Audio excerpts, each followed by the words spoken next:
Oh my goodness sakes. It does it every time. I know, you poor thing. I know. Yeah. I know.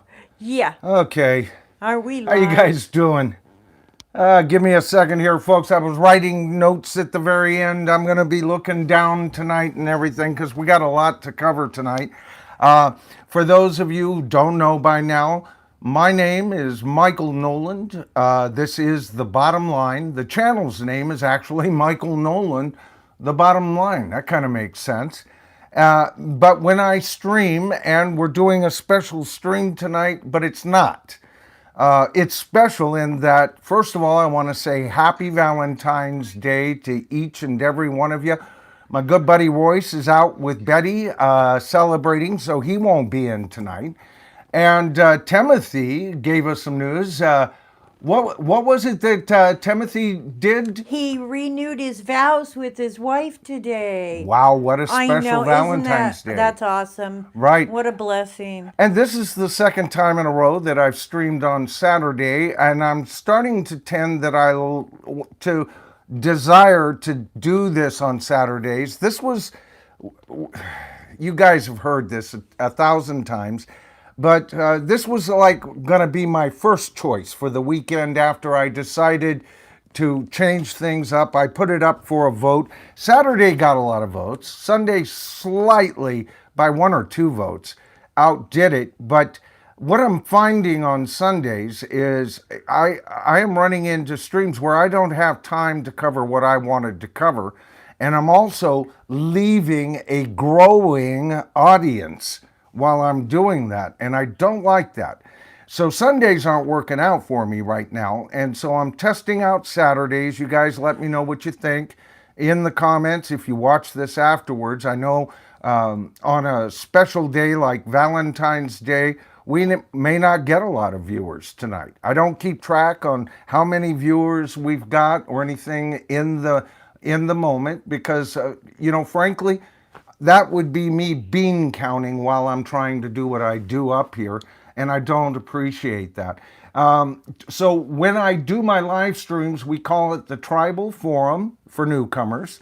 Got a lot of new subscribers lately, and a few of them wound up in our last stream. So when we do this Tribal Forum, first of all, you got to go, what tribe? We call ourselves the Tribe, and the Tribe is me as your humble tribe master, a nickname that you guys gave me.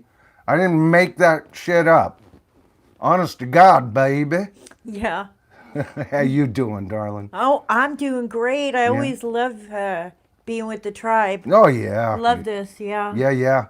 And you know what it is we come from all over the world. I see Brandon is in the chats. He's from down under, and it's already tomorrow. I know, huh? For Brandon. That's so cool. I hope you're having a goodly Sunday, Brandon. Always good to see you. I've seen you over on Paul's stream. I always love watching Brandon up on screen as well. And I appreciate the support. I appreciate the support from so many of you. By the way, the comment that you heard or saw from the Mount Rock Olympus Hall of Fame is me. It's how I monitor my show in a different account, and I've set that up for future possibilities. So if you haven't heard of it or anything like that, it's a new channel that I'm thinking of handling the Rock and Roll Hall of Fame and dedicating that channel to that. Right now, I think I have one of my demos up there, a couple of things, just to kind of fill it out. It's not what the channel's going to be about, but you might want to click on that and check out that channel. I just saw, who was it? Oh, God, what's his name? I'm trying to think. Oh, Lord. Harmless Dave. Yes, Harmless Dave. And he was saying somebody ought to make an alternative rock and roll Hall of Fame. Of course, they couldn't use that term and all of that. Well, Dave, I wish you'd come on over and watch me on my stream, brother. We've done that. We've taken it over, baby, and we were careful not to call it the Rock and Roll Hall of Fame or our Rock and Roll Hall of Fame. Right. It's called the Mount Rock Olympus Hall of Fame. Mount Rock Olympus. Yeah. Woohoo. And we've done a lot of work on that. Okay. But that's not what we're talking about tonight. I do want to also say that tonight's video stream is dedicated to Royce from The Four Horsemen, Royce in the House, one word, and my good buddy Bruce Colon from B-Sides. Him and his buddy Ron Ben Joseph just did an entire video on biopics and everything. Royce covers the upcoming biopic, Michael, based on Michael Jackson's life. We'll be talking about, and so does Ron and his buddy Ben. They cover that as well, and rock biopics in general. And we've talked about this from time to time live on Royce's, but not as a subject all on its own. And I've made my thoughts on it very clear, and I want your thoughts tonight. Now, I'm going to give my opinions, all right? But I want you to know, part of the tribal form is my vote isn't the final vote. As a matter of fact, I just put out a poll. That's why I was late coming up. All right, it's over on my post page. You can vote on what you think about rock biopic movies, because that's what we're going to be talking about tonight, right? Rock biopic movies that rewrite rock and roll history. So you might want to keep that in mind. As a matter of fact, now is a good time for me to kind of reiterate what my channel's general mission statement is, and that is the preservation and education of classic rock as an art form. It's always my intent to put classic rock as an art form, all right, on the pedestal that it deserves to be. And so I'm kind of against anything that would drag that down in the mud or the pile of shite that some rock biopic movies, in my opinion, well, they'd smell better in a pile of shite, if you ask me. But there are some that I like, and that's kind of what we're going to be talking about tonight. But I wanted to make sure that you understood that. We talked a lot about that on my early streams, and it's been a long time since I wanted to reiterate that. I think we need to procure certain things about rock and collect it into this channel's living museum as it represents rock and roll and true rock and roll. The whole reason why we even did the damn Mount Rock Olympus Hall of Fame is because the Rock and Roll Hall of Fame are a bunch of dipshits and they can't get it right. Okay?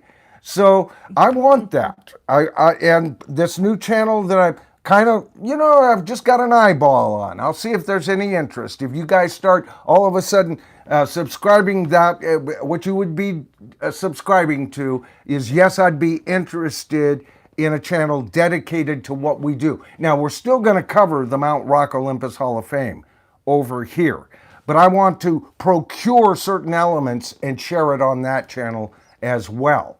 All right? And keep the dialogue on that channel always active and done for, because like I said, we're about ready to come up with a series of polls. I've been putting it together of the best drummers in rock and roll. I think we're going to induct a total of 20. All right? It's not the 25 guitarists, but the reason for that is when I did my guitar, and I said it had higher count. We got over 10,000 votes on the guitarist one, right? The top guitarist of rock. And we inducted those 25 guitarists into the Mount Rock Olympus Hall of Fame, okay? And so I wanted to choose a different instrument this year. And so this won't be announced this early, but it will go on, and we'll keep a running tab, and maybe I'll do some of that over on the other channel, because the winners of those, I think I'm going to have 40 drummers that you can vote on, and we'll wind up with 20, okay? So we'll see how that works out. And that's an upcoming poll.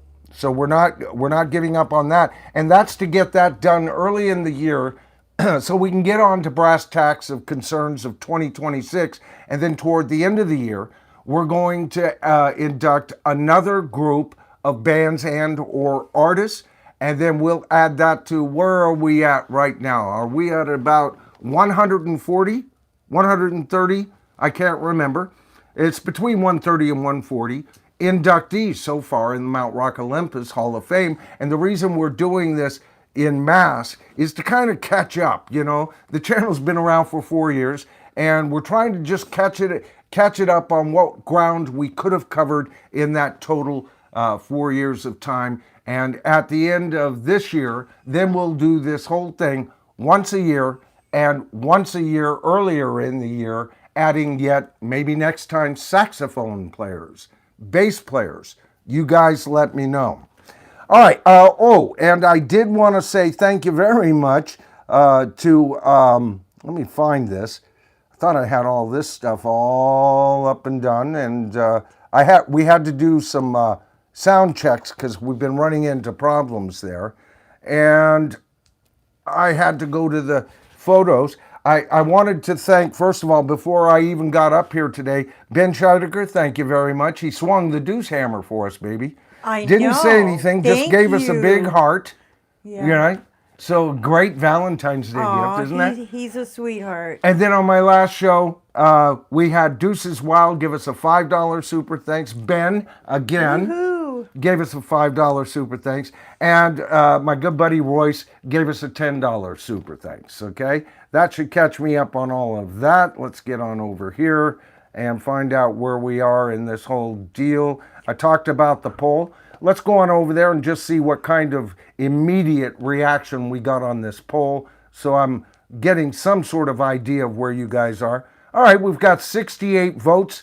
Damn thing's only been up as long as I've been on the air. It went up quite literally, 2 minutes before I got up here? Yeah. So let's see, what do we have here? Okay, the choices are, first of all, here's a very simple question to answer. Are you fond of, it says, are you fond of rock biopic movies? The answers that you could choose from in order are, I like a few. For example, La Bamba rocks, okay? The second one, if they're entertaining, I don't care if they're accurate or not, because that's part of what we'll be talking about tonight. The third choice was, call me a purist, but I'm not fond of movies full of errors, okay? And then the fourth option is, I hate them. I've never seen one get it right, okay? So one's a more mild distaste to utter distaste, and two kind of cover the more positive aspects, right? And the leader right now, as of what I'm seeing on the screen, and 68, it may be up to 75, 80 by now, because I'm on the screen since I've been on, and I've been on there for, since I set this poll into motion, okay? So at the time that my latest screenshot is saying, in first place is, it's a narrow lead, but 35% say, call me a purist, but I'm not fond of movies full of errors, is leading the way. But closely behind that, at 32%, is I like a few. For example, La Bamba rocks, okay? In third place is, if they're entertaining, I don't care if they're accurate or not. So entertainment is the key factor for those of you who voted that way. 21% of you did. And then 12% of you, that's kind of high for a fourth place on my polls this early. I hate them. I've never seen one get it right. Okay, so that's where we are right now. Let me get back over to live. Well, there you guys are, and let's see where we are. Okay, all right, so we're going to get on that. If we've got time, I also wanted to cover a bit more as we go along, but let's see, the 4 part. All right. That gets me on to what I wanted to talk about here. I'm glad. I've talked about how Demolition Man, starring Sylvester, I always want to say Sylvester Stallone, Sylvester Stallone, and Wesley Snipes. And I'm not going to go into my big introduction like I have in the last couple of streams, but basically, part of the film is a society that listens to, okay, 1950s and 1960s radio ditties, commercial ditties, jingles. Oh, wow, I said, plop, plop, fizz, fizz, oh, what a relief it is number one on the Billboard Top 200 today, you know. And their idea of fine dining is eating at Taco Bell. Yeah. And I sometimes got to wonder, Kimberly, if we're not right where they are. I mean, look, we have Avatar shows. Yep. That's Okay. right. All right. And we have $20 Big Macs. Oh my goodness, I You know, know. you want a Big Mac with a large fry I'm and sorry. Diet but Coke? Yeah, it's not the value. I You- mean, the value went down and the price went up. Well, I'm sorry. it's not that we absolutely herald McDonald's, Yeah. but McDonald's has inserted itself into being fine dining Oh my goodness. just by their price increases and everything else. It's been Yeah. ridiculous. I And a know. lot of fast foods are guilty of that, Yeah. you know? Yeah. And I think in the end it's gonna do more of the fast food stores or restaurants in than it does them good because people are damn tired of it, right? I know. Oh yeah, yeah. So when I see, and that's kind of like, remember my mission statement I was talking about, folks. Okay, I see an Avatar show, and I know some of you. I don't know if Michael's in the audience, Michael Boswell. He has a more liberal view toward what is acceptable and what he finds entertaining and what he'll pay for and what he thinks is valid rock and roll. And I am probably more of that purist in, that you could vote on. And when I see the Avatar shows that I've seen, I feel like I've dropped into a really bad sci-fi movie. Is this where we've wound up? Okay, so keep that in mind as we're going on through this. And what about this new 4-part Beatle biopic? Boy, a lot of content creators and some who I've got great respect for are all hot and bothered over these 4 movies. It'll be one movie after another, featuring predominantly, I guess is how they're going to do it. The Ringo movie will have the other lads in, but he'll be the main focus, right? And the Paul part, he'll be the main. John's, he'll be, right? And that's how it's going. And I've seen the photos, and I've even seen how they've tried to light them to look more like the Beatles, and I just don't see it. As a matter of fact, I've never seen a Beatle biopic that I like, and now I know I'm going to get somebody going, what about Nowhere Boy, man? Yeah. Yep. No, I didn't like it. I don't like any of the biopics that have come after John's death because so many of them just have to paint the picture that John was the genius and the other 3 Beatles were sitting around with plectrums in their hand doing the bidding of the almighty John Lennon. Now, John was a freaking genius, and early on, he was the leader of the Beatles.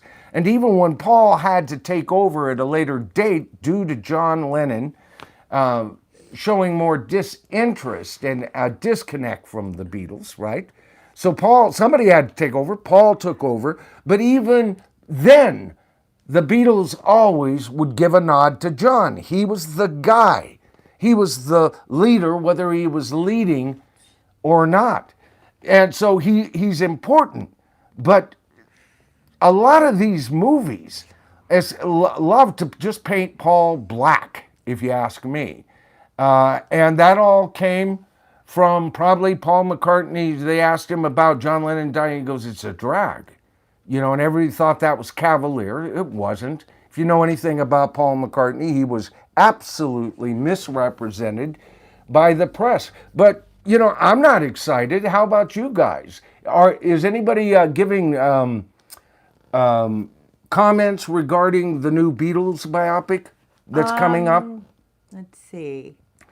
I know a lot of, Well, Dr. Insomnia says, why would I watch a Beatles biopic when we got the real Beatles in their 5 films plus TV appearances and concert footage? Yeah, that's kind of how I feel too. Yep, Doc, right. You've got it right. Right. Yep. Yeah, a younger me might have liked to have seen it, but I would have been naive enough to, at that point, to really believe they'd do it up right. And even a younger me had a lot of Beatle knowledge. Oh, boy. I'll give you an example. I'll give you an example of what I'm talking about. Not only am I a major Beatle fan, they're my number one band, but tying for 4th place for the longest time for me, between Yes, The Police, there was one other, and Queen, okay? They're that big of a band for me. I've seen them twice live, and I mean the real Queen with Freddie Mercury. Once very earlier in their career when they had just released Queen 2. And then later I saw them on their Night of the Opera tour, okay, in a theater, no less, Kimberly. Yeah, I No, know. I'm seriously. Yeah. I was in a theater when I saw Queen, right? It was a little more dramatic and everything. And so I've dreamed in my dreams. I've never dreamed about meeting the Beatles or anything, but I have dreamed of meeting, and it's usually while they're in the recording studio, of meeting them, and being in the recording studio. I was a major Queen fan, and still am. I wouldn't pay you a dime to go see Paul Rogers in Queen, let alone Adam Lambert. That's not Queen. Queen died the day Freddie Mercury died. And the best thing that the 2 members that are left and active right now, John Deacon retired, and he has nothing to do with them. But they could have made their own band and done this. We heard talk, they didn't, and this is what's come out. And I don't like it. It delineates, is that what I'm thinking of, babe? The importance of Queen. And like I said on this channel, I'm not for anything that takes away from the essence, because it's what happened in rock and of rock and roll, okay? That I just can't abide that when I think of it. And so I was interested to see Bohemian Rhapsody, and I did. And it was well filmed.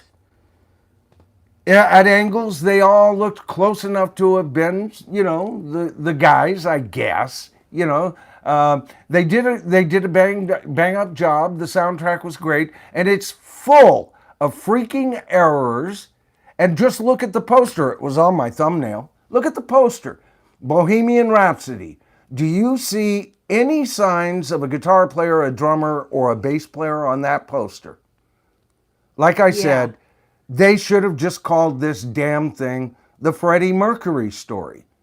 And here we had the members of the real Queen behind the scenes helping to set this up and make sure it was so inaccurate. The movie has them wearing outfits they wouldn't wear for another 2 years, or then it shows them in outfits that they wore 2 years prior to that. And the soundtrack, the way they wanted to present the soundtrack, overruled the actual happenings of these things. And I happen to know that there was a lot of infighting at times, power playing between Brian May and Freddie Mercury. Brian May, folks, back in the day, I don't know what's up his ass these days, but back in the day, he was a freaking monster. All right, I liked his songs as much as I liked Freddie's, but then again, I liked John Deacon's as much as I liked Freddie's, and I loved Roger's songs as much as I liked Brian May's. They were a win all, win all. All four band members wrote, sang. They were great. I loved them. I loved the whole sound, and they told it all wrong. All right, misrepresenting a lot. We'll talk more like that, but I just can't allow that in my sense of reality. You know, what do you guys think? Anybody giving their opinions on any of this, baby? Joseph Blue says Bohemian Rhapsody was manipulative to your emotions. And I think that's a great point. That's what they do. Yeah. That's exactly what they do. Yeah. Yeah. Well, Well, they do these days. Yeah, well, we'll be talking about La Bamba. That was a tearjerker. Who made that comment? I know. That was Joseph Blue. Blue? Yeah. Hey, blessings to you. I hope everything's going Yep. good for you and your husband. Yes, you know. absolutely. Yeah. A hurt back is the least of the problems you're experiencing. And of course, you know, I'm aware of several of you. Timothy's going through a tough time. Yeah. Several of you. I know, and Rockin' Robin Bird, she says that she's recovering, but she's just, relaxing and watching the stream. Good. I'm glad you could Yeah. meet it. She couldn't make it last time. She was just not feeling Yeah, well. she checked in, but she was just feeling so bad. Right. And our prayers and thoughts go out to you. And if you don't believe in God, you're one of those people, you're welcome. Welcome. All right. The tribe is worldwide. We come from many religions, many countries. We're different colors and we're different sexes. We all have different identities and everything. Yeah. Everybody's welcome here. Exactly. And when I say prayers and thoughts, that's from me. Rock That's and my roll is sense of for beliefs. everyone. But, wishing that upon people, Yeah.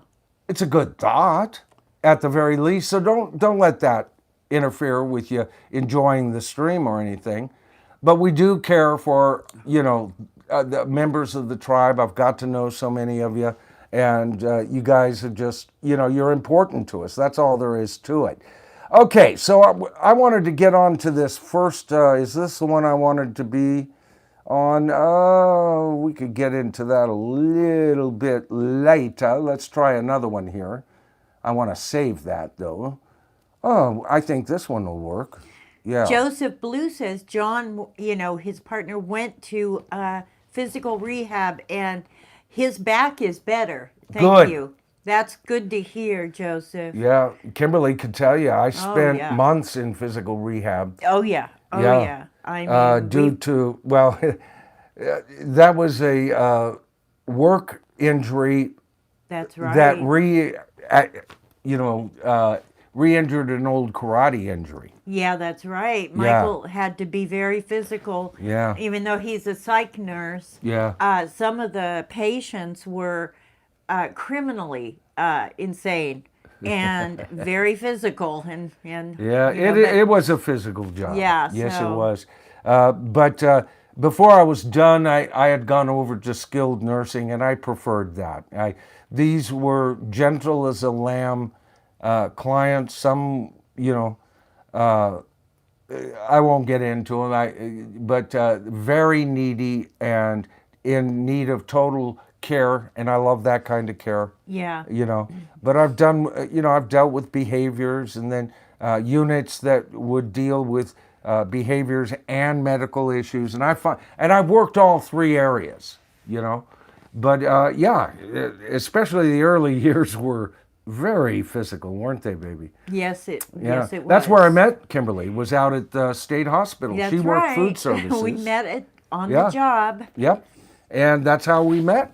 And I've always said, my experience out there was I loved working with my patients. Couldn't stand the people I worked with. Yeah, the For the most management part. There was some another good people, story, but but yeah. the residents, they were called residents, and Yep. And they were great, usually great. Well, they were called residents after they were called clients, because they were Clients, called clients residents, after patients. they were called, yeah. And it all, because some California political thing said, no, we can't call them patients anymore. And they kept coming up with reasons why, well, that's not a proper name. And so we all went and we'd write, so the client is saying, oh no, now it's consumer. Oh, well, the consumer is saying. So I could speak the vernacular at, multidisciplinarian team meetings where I had as much say as the freaking MD when it got to my area of expertise and everything. I love those. But you had to learn to do the speak, right? But no freaking psych nurse or I was also a supervisor out there ever bought they were anything other than our patients. That's right. Yeah. Okay, Yeah. that's what got us into the gig. It was all about patients' rights and their dignity and all that. Yeah, I know, baby. Before we get into this list here, I also had a list that I had a set of, let's see, where are they? I have to go the other way, folks. Of movies that I was, the most, what was it? Yeah, here it is. Okay, so I was looking for the most inaccurate biopic rock movies I could find. All right, I started looking up. Many of these I already knew their inaccuracies. I already explained to you guys. I'm aware of Queen's history, right? And I could see that just as a general rock fan, just like I would see the errors in a Beatles movie or biopic, okay? And so I wasn't happy with that. And guess what? Their whole idea was that Bohemian Rhapsody is one of those films that is one of the most inaccurate. I mean, they mess up timelines. Oh boy. Anyway, we've discussed that. So that was one that they were talking about. Inaccuracies, it says the film is widely criticized for distorting Queen's history, most notably by claiming Freddie Mercury was diagnosed with HIV before the 1985 Live Aid performance, when he was actually diagnosed in 87. Okay, they said that the band breaking up and reuniting for Live Aid was absolutely false.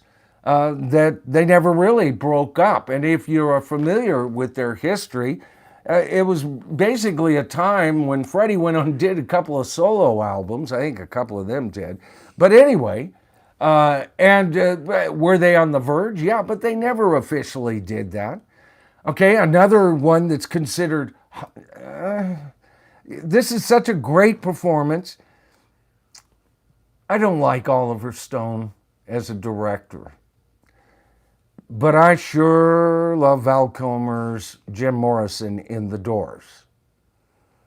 But I just watched it not too long ago, and I think it does a disservice to Jim Morrison a bit. And maybe back when I first saw that, what was that, early 90s? 91. Yeah. Well, I was freshly sober in 91. About 2 years into my sobriety. For those of you who don't know, I'm a recovering alcoholic, been sober for 36, coming up on 37 years. But I was young in my sobriety. I was very grateful. I guess because I loved the movie then, and I've watched it. It doesn't wear well to me. Except for the fact that I'm such a major Val Kilmer fan, that it is a better movie because of him, if you know what I mean. Do any of you feel that way? What do you guys think about? I know a lot of you go, what are you talking about, man? Oliver Stone's a master director. I don't care for most of his stuff. I just don't. I don't like message directors. That's coming close to, rockers preaching politics at paid venues. I mean, there you are. You paid to see the movie. You're in the venue. And the director has to clobber you over the head with his personal beliefs on what's going on. And Oliver Stone does that too much for me. Yeah. What does the tribe think about that? Ben Scheidegger says one can argue that The Wall, the movie, is a Roger Waters biopic. Yeah. That's a good point. I think so. Yeah. Yeah, Ben. Yeah, since the whole album is his biopic, you know. Wow. So, yeah. Dr. Rick says he repaired Val Kilmer's stereo while he was filming the Doors movie. Oh, my God. Wow, Dr. Rick. Yeah, I saw you in Joe Mayo's stream earlier, brother. Thanks for dropping by. I appreciate it. Doc's another one that's had tough times. Did you change your handle to 007? Is that what you did today? Dr. Rick, yeah, he's got 007 up there, yeah. Yeah, because he was expressing, how do I do this? I've been trying, and he got some instruction. I think he changed it live on Joe Mayo's channel, if I'm not mistaken there. All right? So now these days, you know, they'll go, and you are, and he'll go, Dr. Rick, and I'll take it shaken, not stirred. Which I hear is the worst way to have a martini. Is that true? No, someone would have to ask Norman Maslow. Never mind. Anyway, the Buddy Holly story. Now, if there's two movies that we're going to cover tonight, there are two movies that we're going to cover tonight that I absolutely love, and Kimberly and I watch them from time to time. The Buddy Holly story and, of course, La Bamba. La Bamba because of its amazing acting. Yeah. You know. And I liked the lead actor, what's his name? You know, the Mexican guy, he plays Richie Valens. Plays Richie Valens. Yeah, I can't think He's of his Young name. Guns. Young Guns, yeah. Yeah. Now you're going to do that. Yeah, I hate Yeah, it. he also did that series that they did, The Triangle. Yeah, he's great. He kept slipping in and out of realities. I'm just not going to think of his name. Somebody will type it in right now. Yeah. All right. Oh, Lou Diamond Phillips. Yeah, Thank one of my you, favorite dear Jam. actors. He's even gotten better as he's gotten older. Yeah. Yeah. I know. I love him. I always loved his acting. Right. Yeah, and we're going to talk about some of the inaccuracies of there. And ultimately, folks, I guess the main theme tonight is, when are inaccuracies at an acceptable level and when are they not? The Buddy Holly, and I got to tell you, with both of these movies, to be perfectly honest with you, I was aware of Buddy Holly and the Crickets, heard their songs, never read a damn thing other than they came before the Beatles. That was kind of where I was as, you know, as a young man, right? Yeah. I knew lots of stuff toward classic rock. I knew they led up to classic rock. I knew the Beatles loved him, and so I went and listened to his music because of that. But I didn't really go and get any further information. And so when I first saw this movie, I didn't look anything up. We didn't have the internet then. It would have required a trip to the library or me going through tons and tons of my rock magazines to find out any information about him. So I went in kind of uninformed, you know, naive, and I loved that film. Yeah. But it's missing a cricket, for one thing. What about Walk the Line with Joaquin Phoenix? Yeah. Remind me of that one. Yeah, because they brought the... Because I think it's on a list. That's one I like-ish. Yeah. Kimberly likes it even better than me. Yeah, you know, I think they're entertaining.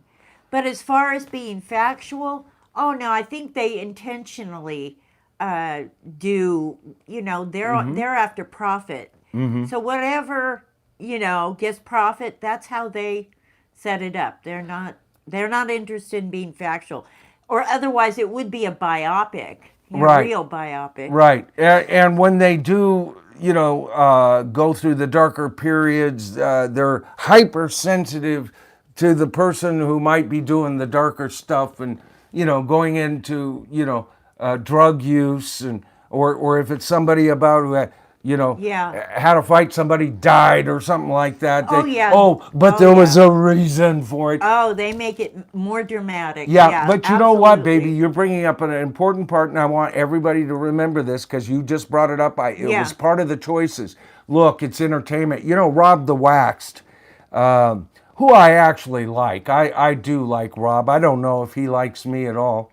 But I'll tell you, he'll be the first one to say, Noland, you don't know what first of all, he works in Hollywood. Yeah. And he teaches filmmaking in some sort of way. I'm not totally familiar with his history. So he's had a connection to Hollywood filmmaking. He's tested films and everything. And I've heard him say this. It's all about the entertainment. And he'd be the first. Do you go there to see the facts, Noland? No. I could hear his voice from clear across that quadrant of the universe, right? And so Kimberly just reiterated that. Yeah. That's why I left one of the choices in that poll where, as long as it's entertaining, I don't mind, whatever. I want to hear your honest opinion. I'm only giving you my opinion tonight. Yeah, what about the one with, he's blind? Oh, Ray. Ray. The movie Ray. Ray. Yeah. That one, Yeah. I don't know how Actually, factual. I like Ray a whole lot better. Yeah, with Jamie Foxx. Thanks, Brandon. That's almost close enough to be like maybe my number 3 movie. Yeah. Out of biopics that I would like. Yeah. Now, keep in mind, Kimberly just brought up another thing when she said entertaining. She also was talking about that they do this collectively to sell the soundtrack or to make ticket sales, and Rob would be the first one to go, it's all about the money. That's part of the thing. It's the money. They're doing it to make money. They're profit. In business, and Exactly. I understand that. Of course they are. I understand and that. that's okay as long as they actually state that it's not completely fact. Before the movie. And I'm all for somebody who makes a framajammets. Yeah. They're in business. They want to make a profit and stuff. But I want the framets to jammets. All right? I don't want a framets that won't jammets. I want a framets jammets. Yeah. Okay, so whatever it is, framets jammets movie. Rob? Okay? And I know I'm more of that purist in that choice in the current poll. And I have enough knowledge now about the people I love and everything else, and I really hate to see them being misrepresented. And I don't think it's good for rock any more than having a Foreigner tour as the real Foreigner. Yeah. What a joke. Yeah. I think that's bad for rock and roll. What it does is it turns it in to plop, plop, fizz, fizz, oh, what a relief it is. Yeah. Right? Yeah. They're not even re-recording new music in that future kind of society. Yeah. No, they're just taking and that's what these people are doing. Not a single person up there belongs up there, unless the 1 or 2 shows that Lou Graham is actually showing up at. Is he still even doing that? I don't know. But every single show he's not at, that's not Foreigner. That's fake. That's lying. Yeah, and what I like to do here is to procure the truth about rock and roll. There's lots of glory in the truth. Yeah. Okay? Yeah. And I think films could sell just as well if you've got a talented writer. I think writing it the correct way and director with the right kind of vision. All I'm seeing a lot of times are films that lack the vision and the courage to tell the truth. Coal miner's daughter, Loretta Lynn. Yeah. She worked with them, and she, it was pretty much factual. So right, my mom loved that. I love that too because I love Loretta Lynn. Right. Yeah. Right. It wasn't my thing, but I wasn't a Loretta. Loretta Lynn had to be my mother's second favorite singer. Yeah. Right under Patsy Cline. I loved her music. Yeah. So. My mom loved her. Yeah. She was great. But you know what? They talk about the Buddy Holly story here, and how they made, who was it? Don Stroud's character, the drummer, yeah. right? He came off racist in the film. The drummer later came out. He should have sued their asses because that's defamation of character right there. Yep. He says, I don't have a prejudice, but he was angry over it, right? But they needed to tell the story of the stress between the whites and the blacks. So they wrote some freaking bit of nonsense in there to push the popular view about racial relations, right? And the thing is there is plenty of healing and standing up to racism without having to write in a fallacious little tale about it. Well, that's part of what sells drama, you know. I know. But I agree with you. You need to portray those things in a truthful light. Right. Because they're it's a sensitive topic. Yeah. And, you know, it deserves to have the truth. Right. Portrayed. But I'm so glad, as everyone is that we are, for the most part, beyond that racial, you know, we know better. Yeah. We know better now that, you know, that was an awful, awful time, and that was terrible to have done. Right. You know. Well, Allison, the drummer that sued them, yeah, he said that the portrayal of the band members was just totally made up. And so are you even getting well, first of all, there's more Crickets than just the three of them. You know, Buddy Holly and the Crickets wasn't Buddy Holly and the two Crickets. Yeah. All right, they had another guitarist there. Yeah, you know? they didn't, they really didn't. And in the film, you know, I was impressed because Gary Busey and Don Stroud and whatever that guy's name is, what was his name? He's also in The Triangle. Oh, yeah, Commander of a submarine. Yeah. What was his name? Oh, God, he was in, you know, George Lucas's physical graffiti, American Graffiti. Oh. Yeah. You know, he played Toad. Oh, yeah. And, you know, he was in that Contact, was it, movie? Mm-hmm. You know? He's all over the place as a character. Pizza-eating guy who suddenly saw what was crashes going over on. and he dies in a horrible explosion. Yeah, I know. So, but you know what? When I first saw that movie, babe, I was kind of aware peripherally of Gary Busey, okay? Because he was in a film that I saw that Jan Michael Vincent was in, and I was a fan of Jan Michael Vincent ever since I saw him in The Mechanic with Charles Bronson.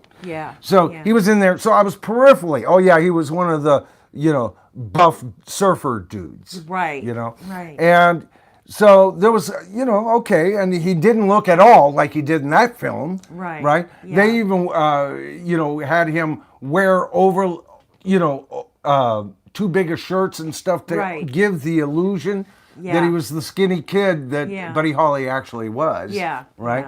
Yeah. But I was impressed that they were doing it. But the whole time, you know, first of all, I knew. Gary Busey. He first of all, I'd seen American Graffiti 1,000 times. Yeah. So watching this guy, that was kind of off-putting. And Don Stroud, name, you know, an Ironside / Hawaii Five-O / Perry Mason / Gunsmoke episode that guy wasn't in. I know. Huh? So that was off-putting. Yeah. But what made it gel for me was that they were actually doing their parts live, and they had a guitarist doing the solos off, and you'd always see Buddy Holly turning around when the solos were going. But even with the film, you could tell, wait a minute, he's not playing that solo that's going on, right? Yeah. So a lot of effort to not hire at least a fourth Cricket. What do you guys think of that? Now, as a movie, where would I rank it? I'd say that is a classic movie. First use of Steadicam. It's historic. Yeah. So as a movie buff, and I'm a movie buff as well, I like it for a lot of reasons, but I have a lot of reservations about it.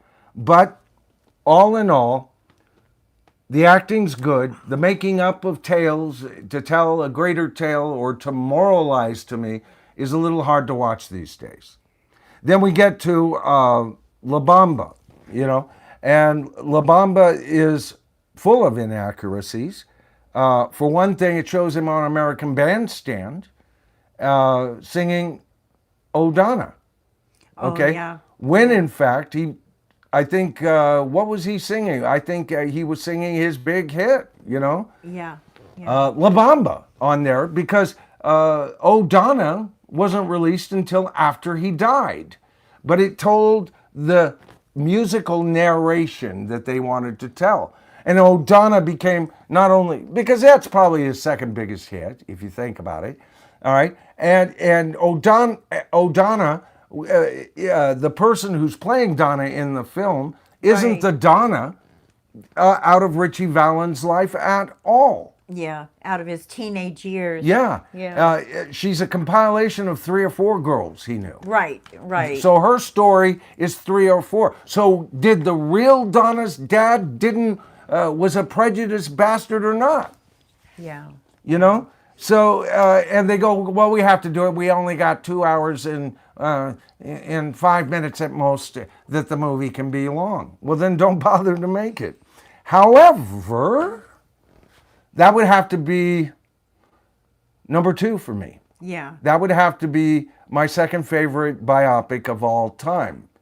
Even though he didn't have precognitions of an airplane crash. Right. Okay? Right. He wasn't ill that night. It was Buddy Holly that was ill that night. Yeah. No, it was Chantilly Lace. Oh, the Big Bopper. The Big Bopper, was it? Yeah. So one of you guys know. Yeah. But he wasn't the guy that was ill, okay? And so, and they, you know, that plane crash scene from both movies gets played with quite a bit with, you know, there. But I would have to say them and Ray would be my top 3 biopic movies. Now, Royce was bringing out in his excellent video that the Michael Jackson biopic that's played by his nephew, Yeah. who doesn't look a freaking thing like him. And they even try to do that poster of his face, and you can tell that's not anywhere near like Michael Jackson at all. And you would think by hiring a nephew, they'd get closer in looks, right? Yeah. Yeah, my son looks closer. I have 2 sons, and one's got kind of always had platinum blonde hair. It's darkened as he's aged, but you know, he looks closer to my brother than he does to me. You know, and that's a big joke in the family. So Yeah. you would think you could get a nephew that would look a little bit closer to that. They got the voice down perfect. I like it like that. Yeah. Yeah, they got that down good. Yeah. You know. Yeah. But and they're only going to take it so far, babe. Yeah. Yeah, they're not going to get into the controversy. Yeah. That, good Lord, I thought that's what. Not really. But, They're not. well, they're going to see here. Here's the controversy they're going to deal with: the war between him and his father, and what Yeah. his father did to him, and they're going to go up to including Thriller. They're not even going to go into bad or Yeah. anything like that, because then you start getting into Neverland and shenanigans that either happened or didn't happen. Okay? And so that's a whole roasted nut they don't want to fry right there. Yeah. Right there. They don't want to touch that. So they're handling the safe part and doing it mainly to focus on the Jackson 5s and then early Michael Jackson hits up to and including Thriller. And I can guarantee you we're going to get a lot of Thriller. Yeah. You know, that's Yeah. where it is. And if it was part 1 to part 2, Yeah. maybe. But I've seen bits and pieces, the quick whatever you can find on online about it. And it looks like it's going to be filmed good. I saw the Jackson 5. I guess that's when they get back together. I bought that album, actually. I had become a fan on Off the Wall a bit, didn't buy Off the Wall. Then when he did Thriller, I go, okay, got to get Off the Wall. Then I got Bad, and I got the one where they're all up there, the big album where Michael gets a couple of cuts, they all get cuts and stuff like that. I loved it. Okay, so it's going to look visually a treat. The music you can't go wrong with. But one of the reasons that they're avoiding this, evidently, going beyond there, and why I doubt there'll be a part 2, is that the Jackson family will not give them permission to film anything regarding Michael's trial, allegations against Michael, whether he's guilty or not, whatever your personal beliefs is, that's fine. Believe what you want. But otherwise, they can't use his music. So they've got a big handkerchief tied around their neck making that film. And I don't see, I don't know.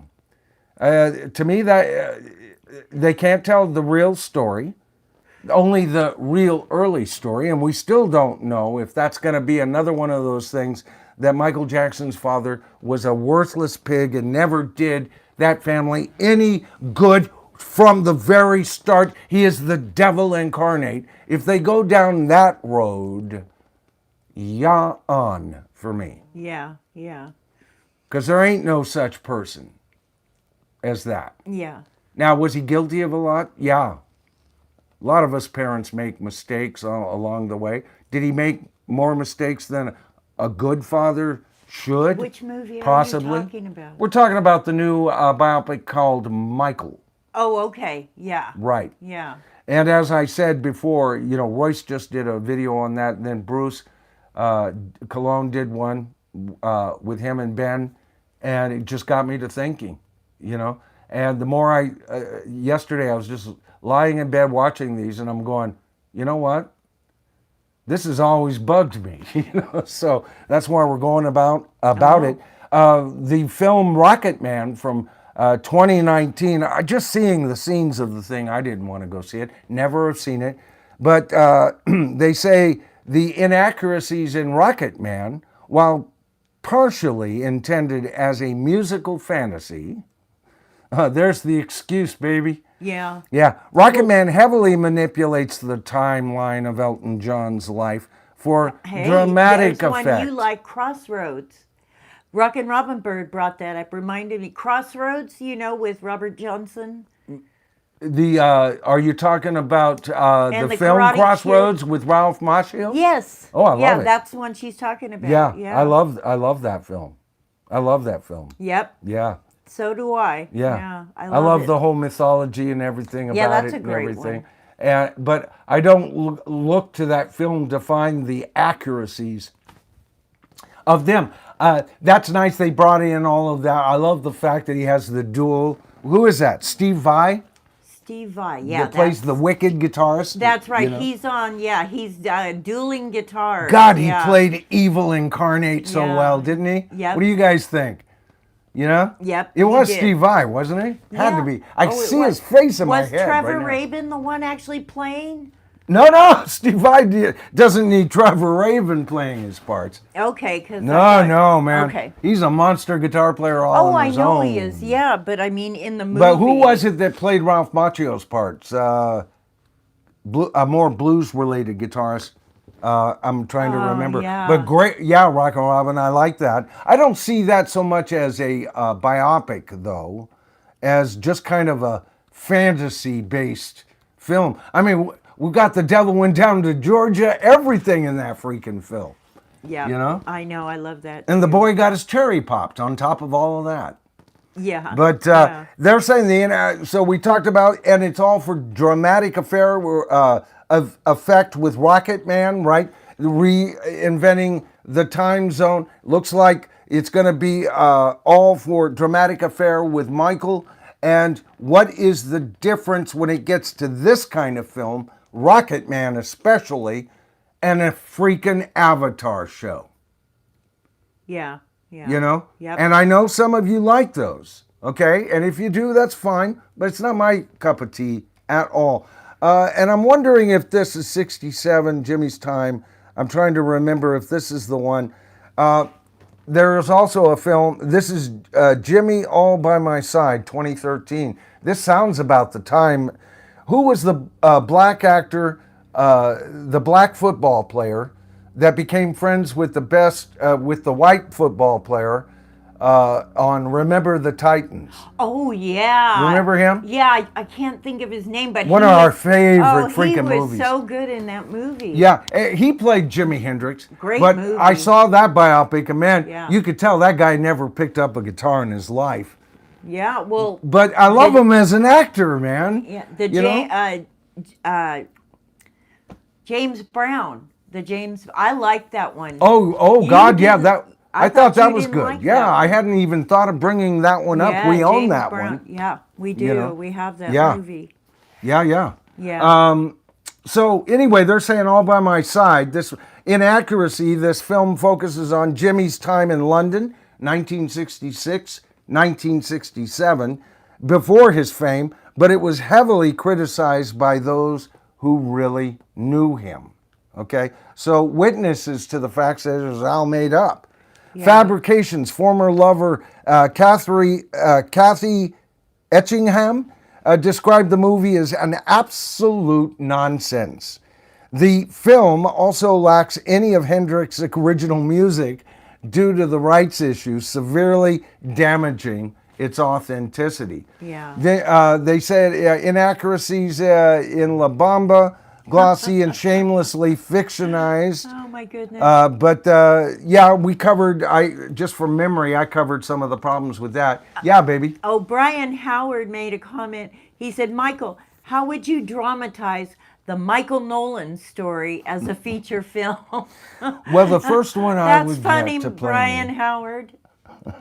That's funny. How would I dramatize it? Oh boy. Oh, man. Long suffering. One failure after another. Long suffering, right? Yeah. Oh, God. I've had to reinvent my life so many times. You'd think I'd have several pairs of pants for each, but good Hey, Lord. but you did a good job. You did a great job of it. The verdict's still out, baby. No, my verdict is you did a great job, honey. So, yeah. Now, I haven't seen this film, The Runaways. They talk about this. The inaccuracies in this is, while it captures the atmosphere of the era, it purports to be a biography of the girl group while ignoring much of their darker history. According to band member Sherry Curry, or Sherry, it's got to be Sherry, the producers purposefully left out many of the band's darker, more intense experiences to avoid having her lose her innocence so early in the film, right? Again, these days you have to do that? Well, I guess all right. I could see dodging that bullet, actually. So in this case, we have a rocker who's saying, no, they didn't dirty it out enough. You'd think I'd be happy, but no, I could see under that case. You know, by omitting something out of good taste is fine enough for me. But if it takes away from an important aspect of the story, then maybe there's another way to approach it with actually having to show it and all of that. And that's when you get a good editor and director in, and writer, you know. Well, they want to manipulate your emotions because that's what brings in the bucks. Yeah. Yeah. And one of the worst movies, I never liked this at all. And I was a fan of the actor, but I got to tell you, Great Balls of Fire. They say that it was so heavily sanitized over the abuse and dark reality of his marriage. You know, I thought she was 14. According to this, she was 13-year-old cousin Myra. Oh, right? Yeah. Oops. Yeah. We'll sweep that under the rug. Is it? But then again, here we're talking about, I just got through talking about The Runaways. Yep. You know, so I don't know. Was that a matter of good taste for you guys? Robbie G 8104 says Arnold Schwarzenegger would play Michael Noland. That's cute, Robbie G. Yeah. I like I'll that. be back. Yeah. Yep. Yep. Look, Nolan screwed up again. I'll be back.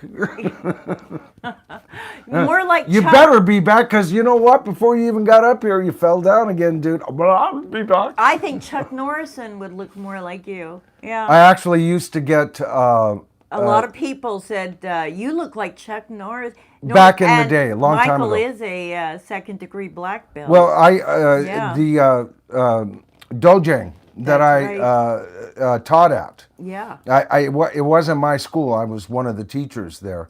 Called the owner of the school and says, "I know you have Chuck Norris in there. I saw him cross the street." I saw Chuck Norris Yeah. teaching your karate. And in those days, I had bangs in my hair and about 30 different, and it was down to my shoulder. Pretty kind of Big not hair. unlike him. Yeah. And in those days, I wore just a mustache. Yeah, yeah. And so I got that kind of.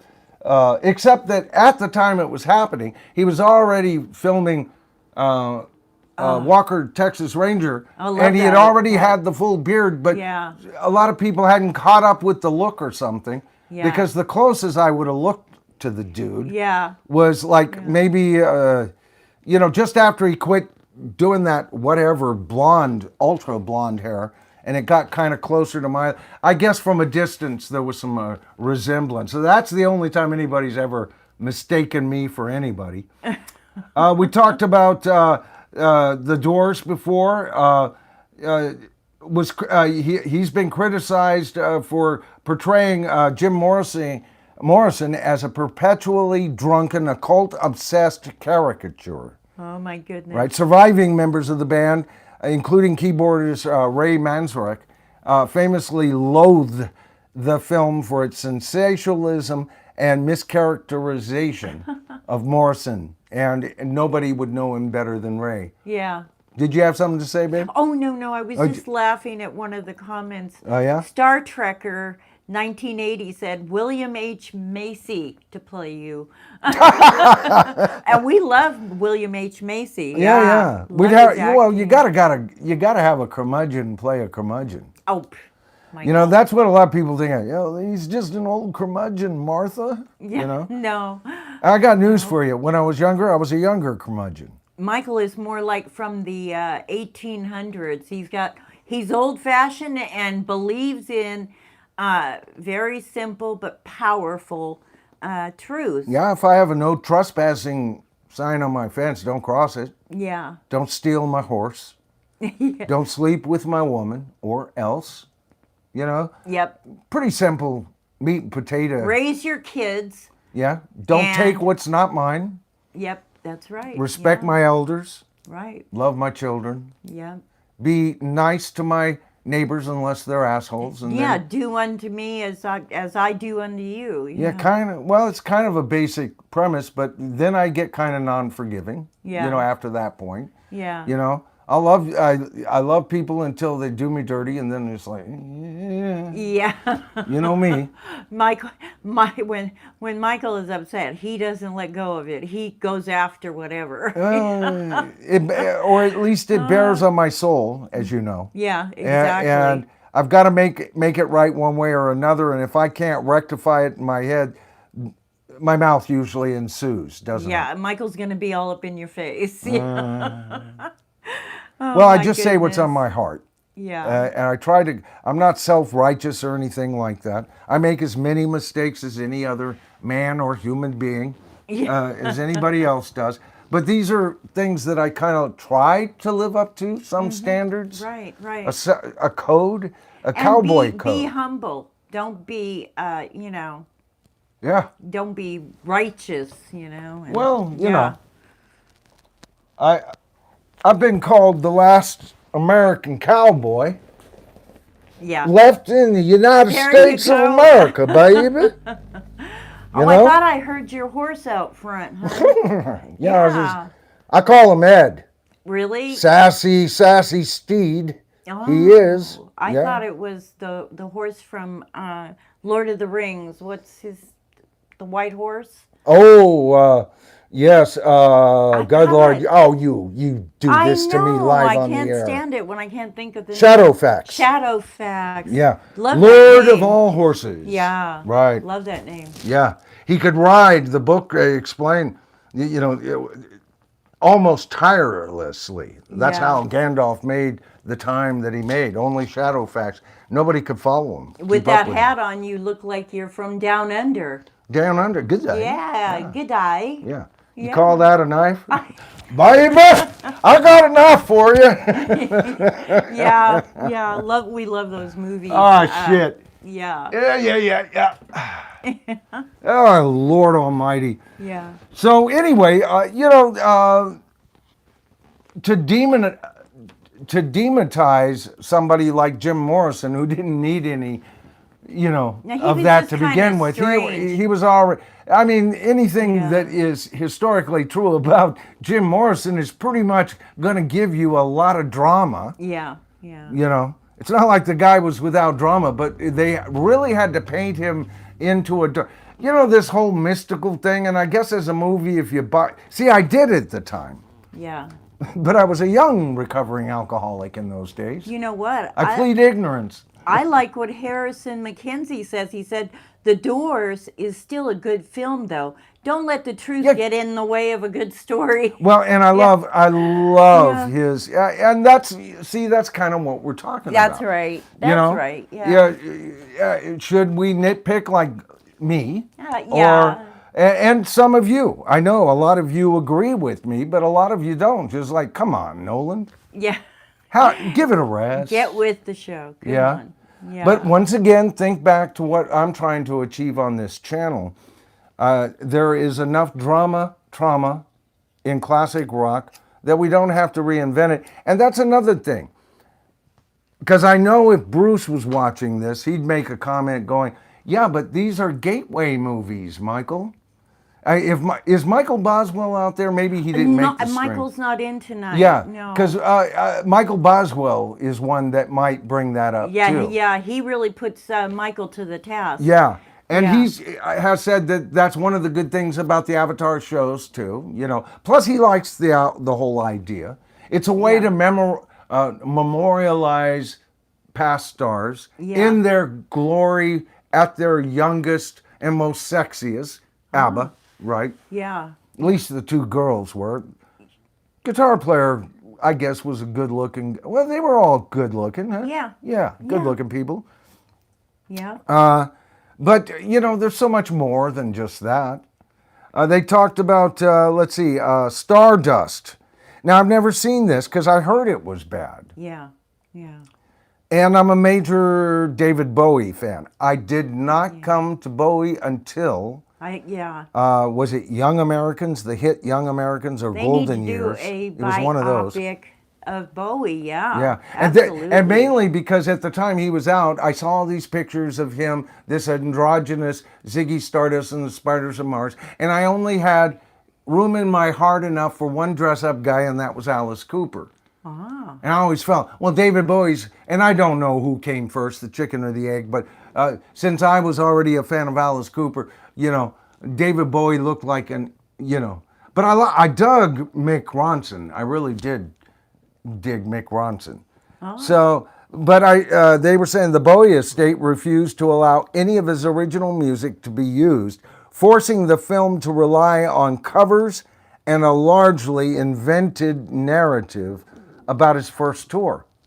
You kind of got, it's like what? Too much money was invested there? You kind of got to ask that. Now that gets down to this list that I found online. They talk, one of their worst movies is Great Balls of Fire. Okay, they concur. The Doors, self-confessed Jim Morrison fanatic Oliver Stone opts for bombast. I guess I was looking for the word bombastic there. For bombast and meandering philosophical hokum. I like that word. With the rest of the band barely getting a look in. Val Kilmer, dreamy-eyed shtick, irritates throughout. No, he's the one. He played what the role demanded. And that's Val Kilmer. You're talking about the man that could just chew up scenery. Yeah. That's true. He does it in that film just as well as he does it in Tombstone. Yep. I'm your Huckleberry. Oh, Val Kilmer. I'm such a fan. Yeah. Oh, That's yeah. just my game. Yep. Yeah. Oh, he plays it so well. Now, I have seen this. Isn't this the made-for-TV Daydream Believer, the Monkees story? Oh, I love the Yeah. Monkees. Yeah. It says, cheer up, weepy teens. Your telly show heroes were infinitely more fun than the dullards tasked with telling their tale. Yeah. The side order of commentary on cynical and manipulative puppet masters is way too overcooked, thanks to a ludicrous and clunky script. And as I recall, I've seen it once or twice. I saw it when it first came out, and then I saw it like on YouTube a few years back, maybe 4 or 5 years back. And I remember, this very clunky narrative. It's us against the world. They don't want us to be a real rock band. You know. Yeah. I have integrity. You got a lot of that. Speaking of drama. And I do have a touch of it, baby. Yeah, you think? Yeah, every once in a while it comes over me. Yeah. You know. Whoa Am I says a Dio or Lemmy biopic would be interesting. Yeah. Yeah. With Dio? Yeah. A biopic with Dio. Or Lemmy. Or Lemmy. Yeah. Yeah. Yeah, there you go. Now, here's one. You know, this is another one. Kevin Spacey really made you believe he was Bobby Darin in Beyond the Sea. Yeah, yeah. Okay. That's true. It was a great performance. Yep. He's a great actor. Yeah. All right. What about, oh gosh, what was the name of the group? You Hate the Movie. Sherry Baby. Oh, yeah.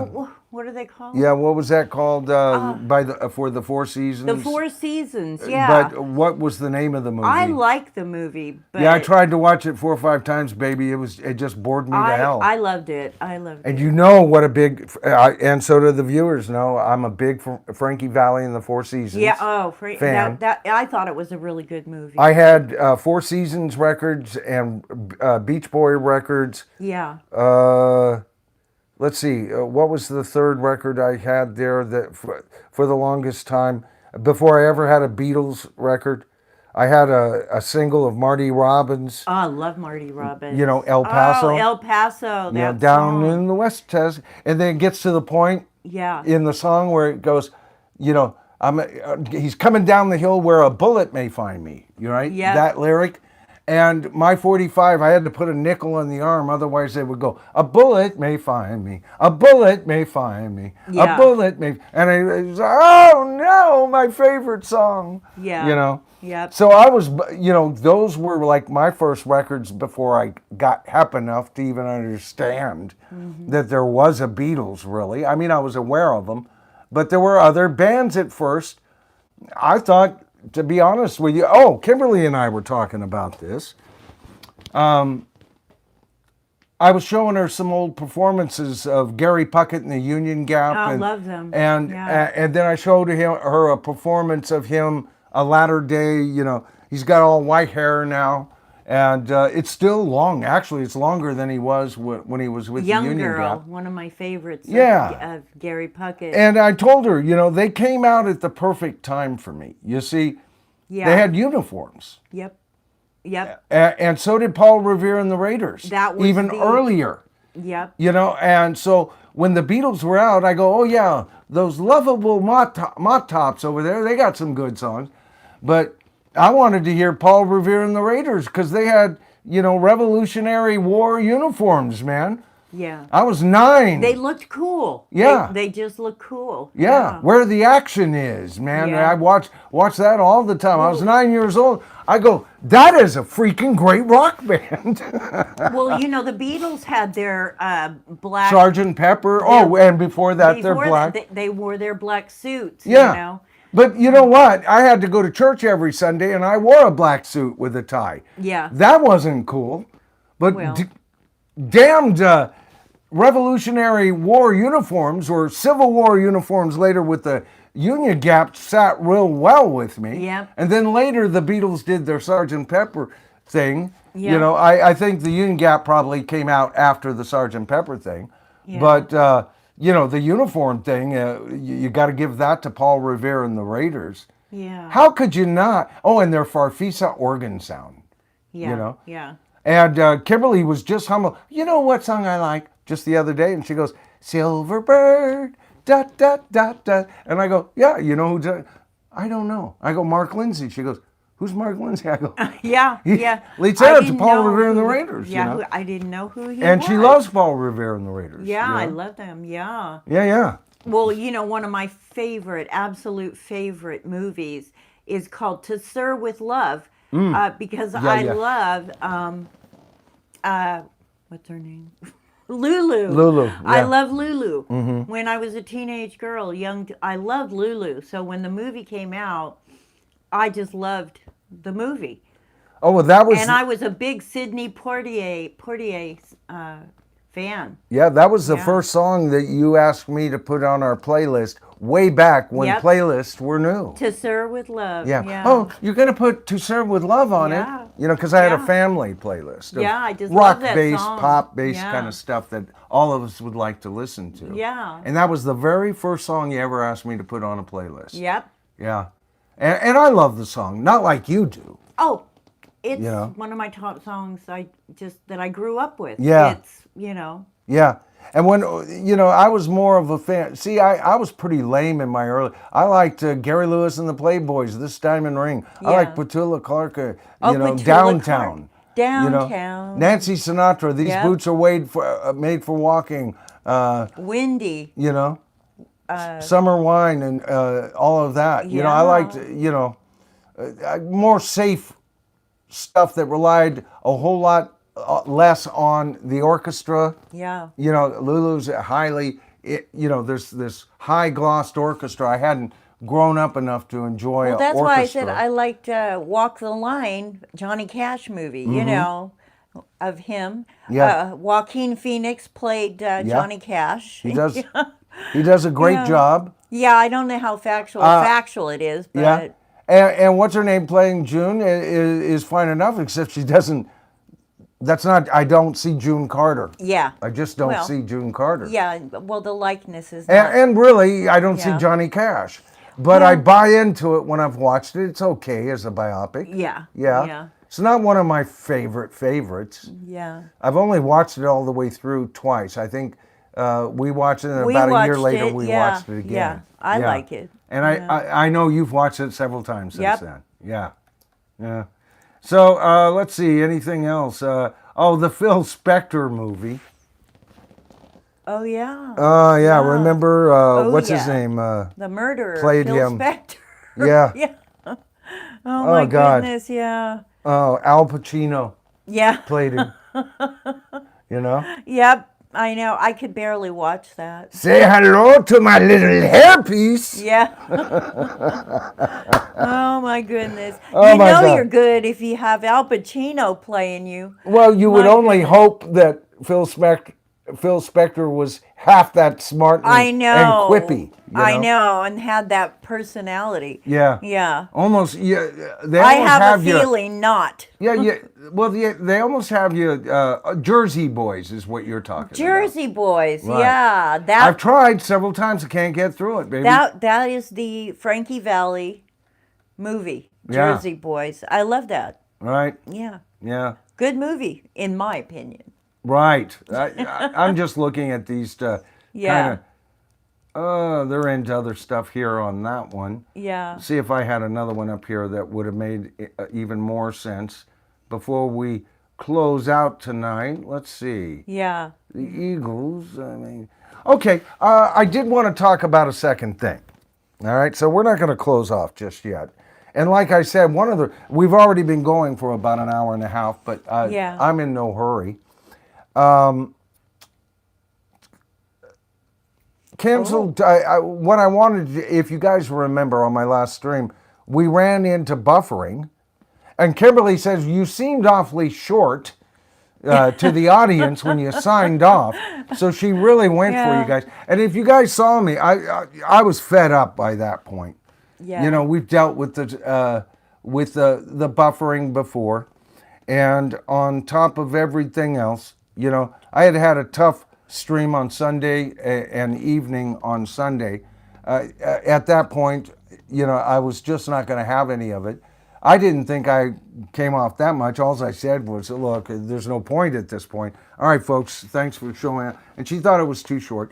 But if you go and see that part wasn't even recorded, It just ends. Actually, it makes a kind of decent 38-minute video. If you, because I reviewed it and I went, yeah, it's fine I'm still livid that we were. That happened. Yeah, I'm still livid about that. But looking back on the replay, I go, well, if they had to cut it, that would have been about the perfect place to cut it, because things went downhill soon after. I think I streamed for about 48 minutes, and they've got about 38 minutes of it. So for the longest time, I was buffering, and I wasn't even aware that you guys weren't seeing. I didn't know what was the last thing you heard me talk about, and it was like, okay, enough of this nonsense. But if any of you were there and it seemed like I was cold, it wasn't you folks at all. And I apologize if it seemed that I was curt and discourteous to you. I am so sorry. Am I out of the hot tub yet? I guess we'll forgive you, honey. You'll forgive me? I guess. Okay. You made me do it. We'll see. Made me apologize. Oh, I've heard it about 4 times from her just since Wednesday. I don't know, Michael. It seemed like you kind of got awfully curt and quick and, a little angry there. I certainly didn't mean it to direct it toward you folks, But, me Mongol, me eat beans, me knock horse out, Sometimes I'm that dumb, I guess. But anyway, we talked about I wanted to continue the stream talking about people who are already canceling streams or streams. Okay, that's you, Noland. But are already canceling tours in 2026. As you guys know, Royce and I discussed a lot of upcoming tours. I had been covering some of those tours on my channel. Always have. I connect upcoming tours with whatever story I can connect them with. And they were coming out of the woodwork as far as who was going to stream. And already, this goes back, it's got to be a week and a half old news now, maybe 2 weeks, where a lot of people are saying, well, no, we're not touring, or expected tours aren't happening, or announced tours aren't happening. One such person was Neil Young. He canceled his tour. And you never know why with him, right? But evidently, let me get this up here. Young and his most recent touring band, Chrome Hearts, were scheduled to launch the 13-day European tour, get out of there, Love Earth tour on June 19th in Manchester, England. And you knew there'd be added shows to that and everything. That's just the nutshell that he could tour on, right? Elvis Costello and the Imposters were set to be the opening act at the first 9 shows. I've decided to take a break and will not be touring Europe this time, Young sorta explained on his official website. Thanks to everyone who bought tickets. I'm sorry to let you down, but this is not the time. I do love playing live and being with you, and the Chrome Hearts love Neil as well. All right, that's what he had to say about it. Young and the Chrome Hearts, okay, that's who they are. The group also, okay, so that covered it there. So but we know that with Neil Young, he'll do this sort of thing. Cutting tours off and everything is what he is kind of known for from time to time. He'd even played games while he was with Crosby, Stills, and Nash and Young. But often what he'll do is he'll make this based on a political agenda. He's not saying that right now, that it has anything to do with that. But it's awfully early in the year for him to cancel. And I'm wondering if there is, news in the wind that there may not be the money to be made in 2026 right now due to the extremely high prices of tickets and everything else, and the plethora of bands that are planning to stream. I don't know why I've got that. Kimberly, could you just take over and I'll go take a nap? Snap to it. Come on. Get with the program. Okay, if you say so, dearest. Oh, my goodness. Boy, I tell you, you know. And then, of course, they were talking about who else was canceling a tour here. I just screwed up my notes and everything. I'm going to tell Mom. Twisted Sister. Now, first of all, I was even surprised that they were going to tour, especially when you think about Dee Snider and what he said in the past about touring, and he's even criticized people for touring too long. But they were all set to do a 2026. Wasn't this like a 40th or 50th anniversary for them? I forget what it was, and this was to be 10 years after they concluded their 40 and F- farewell tour.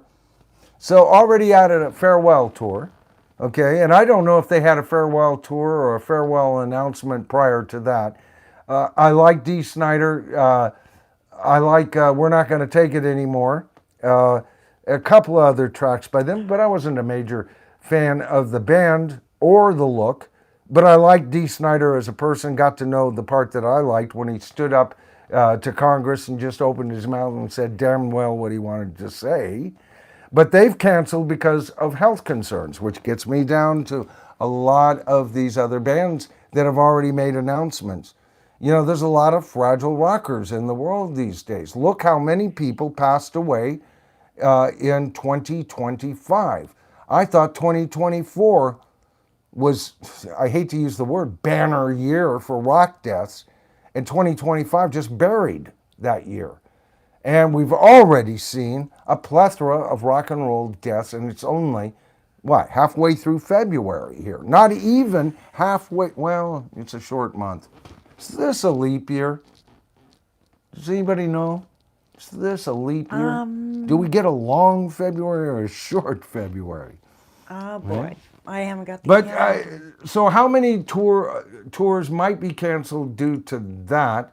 Then you keep in mind how many tours were canceled last year because people couldn't get butts into the seats. And a lot of that seemed to be directed at high ticket prices. As a matter of fact, some people who didn't cancel their tours filled the seats by lowering ticket prices. Amazing how that works, huh, babe? Yeah. Yeah. You know? And it always goes for that. So it's always what the market will bear. It's what we're willing to pay for as rock fans. And if we stand our ground collectively, these people wouldn't get away with this. These bands, these artists who, I mean, my God, we've talked about McCartney charging $5,000 a ticket one year. And then the very next year, Bruce Springsteen charges $8,000 a ticket, you know, for his best tickets, followed by McCartney the next year getting an amazing amount. What was it? Tens of thousands. You know, and this can't be sustained. But we've also developed an audience that out there is, I'll get it, I can afford it, you know, I'll pay anything for that. Hyper artists. You know, I was talking about this on a recent Royce Four Horsemen episode. Whatever freaking happened to, we're coming to your town, we'll help you party down. We're a freaking American band. We're an American band. You know? Yeah. And so instead of that, we get tours that with too high price of tickets and residencies with too high price of tickets, right? Yeah. And we've got rockers, you know, playing golf in the afternoon.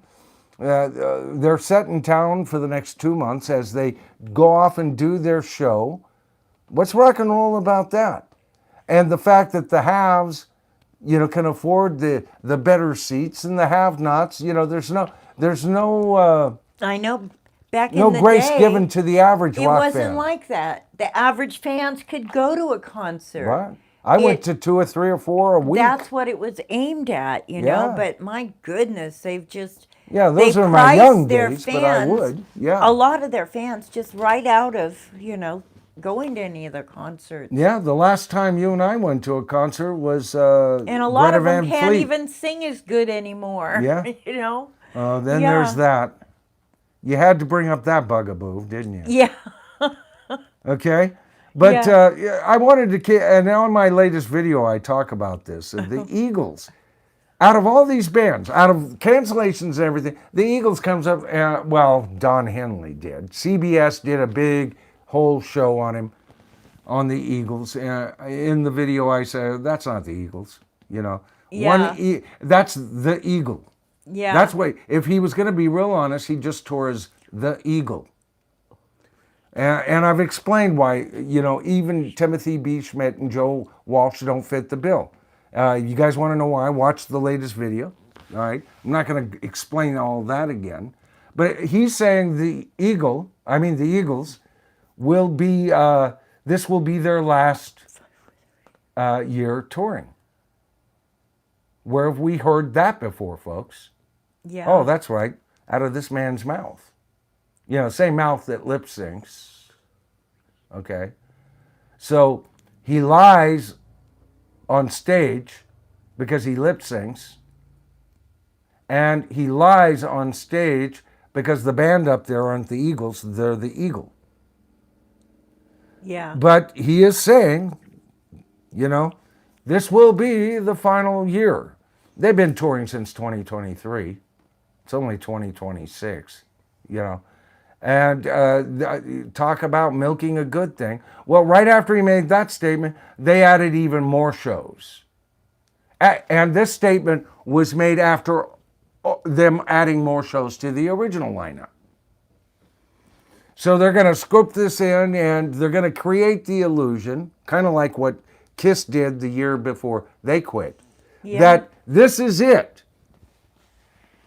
Now you go, what is the big deal, Michael, whether I believe what's out of his mouth or not? Yeah.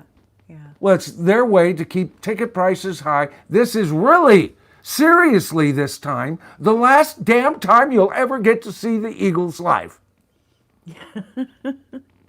Do you believe him? Right after the year that people are having trouble putting butts into the seats. Yep. Yep. And that, well, they claim it has to do with the ticket outlets. You know, This right as dynamic CBS pricing. does I think it was 60 Minutes, does this big, you know, let's fawn over the Eagle. Yep. Oh yeah. Yeah. Zzz. You know, because, you know, CBS is so stupid Yeah. that they actually think they're doing a special on the freaking Eagles. Yeah. They're dumb as shit, man. And so that'll jack up the prices. Watch the competition begin. Yeah. And they're going to jack up the shows, and they're creating this false thing, and you watch him. You watch him. He'll do something next year, I guarantee you. Or he'll take a portion off and announce something for the following year. And it'll be so Eagles-oriented, you won't have had a chance to miss him. Star Trekker said it's the manager, Irving Azoff. Yo, God, don't tell. Yeah, he's Star a bad Trekker. guy. Yeah. Yeah. Yeah, well, he is a bad guy. There is no doubt about it. Yeah. Okay. Hey, you got a hello from Ultimatum 543 in Mexico. Hey, He brother. said, "Hi, Michael Noland. I respect you." Thank you, brother. I Yeah. appreciate it. It's like I say, man. The tribe is worldwide, baby. Yeah, Absolutely I know. I love worldwide. I love them. So anyway, we're getting this. And so what do you guys think about, you know, how many of you, look for any comments here, babe. Anybody who's planning, you Yeah. know, this has either a statement where, no, I plan to make as many shows. I've always made shows. I'm still going strong versus, nah, I quit 10 years ago or I quit 5 years ago. You know, it was 2021 that did it for me. it. Yeah. You know, or, you know, I want to hear what you guys have to say about this. And while we're at it, while you're typing in responses, so look for those, babe, I'm going to go ahead and close this out and reopen it because I want to see what you guys have to say, what we've been talking about in general today. Let's do it this way. Best way. I got to go in backwards because I'm on another account here, folks. But I shall get there. Okay, so now we've got quite a few more votes in. We had, what was it, 78? Yeah. When I started the stream, we're at 241.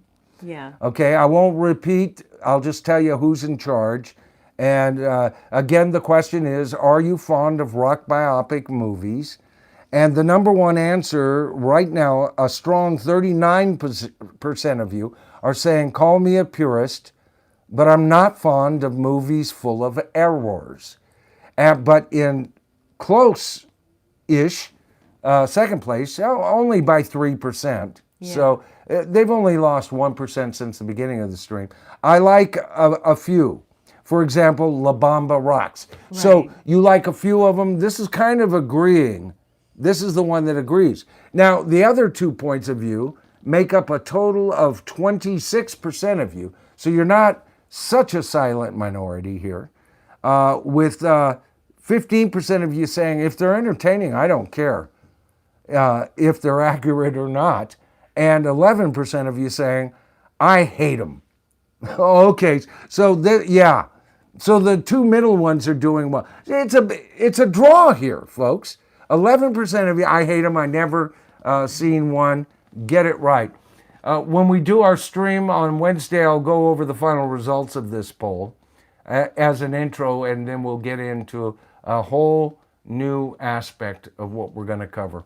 All right, folks, we went almost 2 hours tonight. I want to, say I appreciate all of you for showing up. It's a new night. I didn't expect to get a whole lot of people in, and we're just kind of working with it. The one problem I have is if I were to continue on Sundays, I'd have to start at a new time, and I don't want to send mixed signals of 4 o'clock on Sundays, 5 o'clock on Wednesdays. I'd like to keep whatever days that I wind up streaming on at pretty much 5 o'clock if I could. And I'm open to any of your suggestions. Feel free to give them if I'm not, because we're going to sign off here. But feel free to give them in the replay. Let me know what you think of Saturdays at 5 p.m. I'm still of 3 or 4 minds on the whole thing, okay? But I'm tired of Sundays, and I get into something and I have to shut it down in order to get over to Royce's. That's too much work for me, man. I just can't do it. You know, if I was a young lad of 66 when I started this channel, Yeah. Well, I'm sure I could have done it. Yeah. But I've aged horribly. I'm an old man now. Almost wore my old man shirt. Okay, enough whining, hon. Yeah. Enough whining. Okay. I wanted to whine a little more, baby. Just a little more. Yeah. Anyway, I love each and every one of you. For those of you who are going through difficulties, prayers and thoughts, as I said at the beginning of this stream, I appreciate each and every one of you. I want to thank people who gave us super thanks. I want to thank you each for all the thumbs up that we've gotten. I have no idea. I won't get a report on how many people even made this stream until I'm off. I kind of avoid that stuff. I just want to talk with you. Kimberly keeps me all in touch with you guys. We're wishing you all a great and happy Valentine's Day. Kimberly and I, blessings to the tribe. Yeah. And we thank thought you it would for be the- nice to do this, Yeah. just to kind of have a Valentine's oriented stream. I've said stream wrong so many times tonight. I almost wanted to say tour. A happy Valentine's tour. That's what this has been. All right, folks. I'll see you on Wednesday at 5 o'clock. I hope you're all doing well, and blessings to each and every one of you. Night, folks. Good night. Say good night, Gracie. Yeah. You're just not going to fall for that, are you? No. Damn it. Who's Gracie? That's almost as good.